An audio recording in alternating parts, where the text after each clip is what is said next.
ఈ deep state కేవలం Maoist ఉద్యమానికి మాత్రమే ప్రమాదకరమైంది కాదు, సమాజం మీద స్వైర విహారం చేస్తున్నది.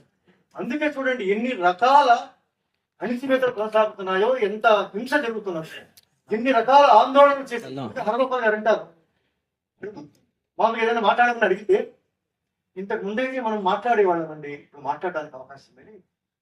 ఎందుకంటే ఇది సాధారణ పరిపాలన కొనసాగుతున్న ప్రభుత్వం కాదు, ఇది డీప్ స్టేట్ ఆపరేషన్ లో భాగంగా అన్ని రంగాలలో అన్ని విషయాలలో అందరి మీద. కాబట్టి ఈ డీప్ స్టేట్ ఆపరేటర్ మావోయిస్టు ఉద్యమాన్ని దెబ్బతీయడం కోసం బయట నుంచి ఏమి చేసినా అది కాదు, చచ్చిపోతారు. బసవరాజు లాంటి వాళ్ళ దగ్గర నుంచి అద్భుతమైనటువంటి మనల్ని ప్రేమించే ప్రజలు, అసలు విప్లవంతో సంబంధం లేని ప్రజలు చచ్చిపోవచ్చు. ఉద్యమం అయితే ఆగిపో.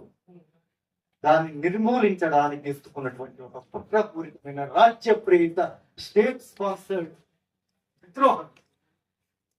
దీనికి వ్యతిరేకంగా మనం ఖచ్చితంగా మాట్లాడగలమా లేదా? మిత్రులు, మీ అందరికీ నా విజ్ఞప్తి ఏమిటంటే, ఈ విషయం మాట్లాడడానికి ఇంకా మనకేమైనా సంకోచం ఉన్నదా? ఇంకా మనకేమైనా వివరాలు తెలియాల్సిన అవసరం ఉందా? ఇంకా మనం ఏమైనా అంతర్మథనానికి గురి కావాల్సిన అవసరం ఉందా?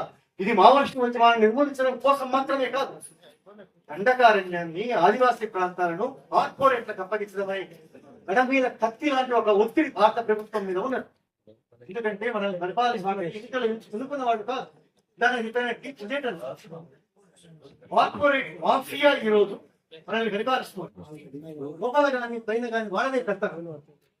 వాళ్ళ కోసం ఇంత హింస జరుగుతున్నది కాబట్టి దాన్ని అర్థం చేసుకోవాలి.